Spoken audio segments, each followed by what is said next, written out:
5 body parts have been found at Long Island Park in Babylon. This is so terrifying and upsetting. In Suffolk County, teens walking to school saw a female's left arm on Thursday. Later on, a few teens were hanging out and they discovered part of a female's right arm. Officers were at the site all day, and within a mile, the officers discovered the head of a female and then part of an arm and a human leg belonging to a male. Law enforcement doesn't suspect gang affiliation, but 2 people were deceased, and possibly a car was used to transfer these bodies. Under New York law, are not bail eligible. All right, Fox 5's Jody Goldberg live at Central Islip. And Jody, all 4 suspects have been released without bail. Steve and Natasha, these bodies were allegedly mutilated before they were disposed, and tonight, officials in Suffolk County are calling it failure on Albany's part, vowing to change the law after 4 defendants walked. All 4 suspects arrested in connection with concealing, altering, and destroying body parts before scattering them in several locations throughout Long Island walked free on Wednesday. Stephen Brown, Jeffrey Mackey, Amanda Wallace, and Alexis Nieves, ranging in age from 33 to 40, aren't going back to Railroad Avenue in Amityville. Where are you going?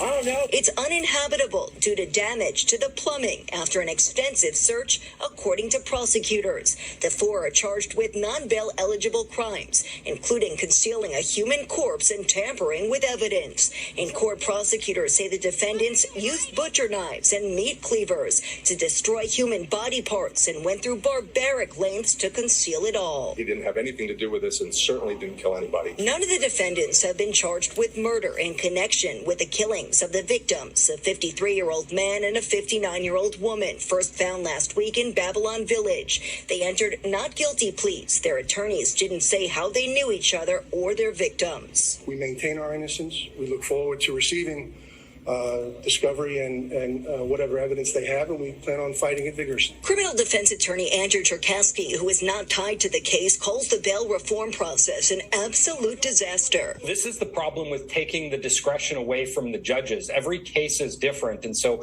in one case where you have egregious sounding offenses, if it doesn't fall into just the right category in the statute, then all of a sudden there's no bail available. Cherkasky says it's not uncommon for law enforcement to charge crimes they have evidence of first. I think that the detectives likely were able to put the pieces of the puzzle together with regard to figuring out who is involved in that part of the crime or the movement of the bodies, and perhaps that evidence was very clear and apparent to them, whereas the evidence to actually establish arrests or the probable cause necessary for homicide or murder charges here, that may take them additional efforts, maybe some lab testing or some other types of investigative techniques. Arrested are 38-year-old Jeffrey Mackey, 40-year-old Amanda Wallace, 33-year-old Alexis Nieves, and 44-year-old Stephen Brown.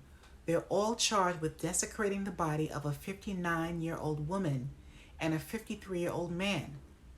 DNA and tattoos were needed to identify these victims. Additional charges are hindering the prosecution, tampering with evidence, and concealing a human corpse. All 4 suspects have been released with an ankle monitor, pleading not guilty. Another bizarre fact, under New York state law, this crime isn't considered violent, and bail wasn't allowed. Now, these laws seem ridiculous. In my opinion, judges and prosecutors must do better. Interestingly enough, Brown, Mackey, and Wallace reside in an Amityville home. Nieves moved in the home at a later date, before the crime. Why did these 4 people commit this crime?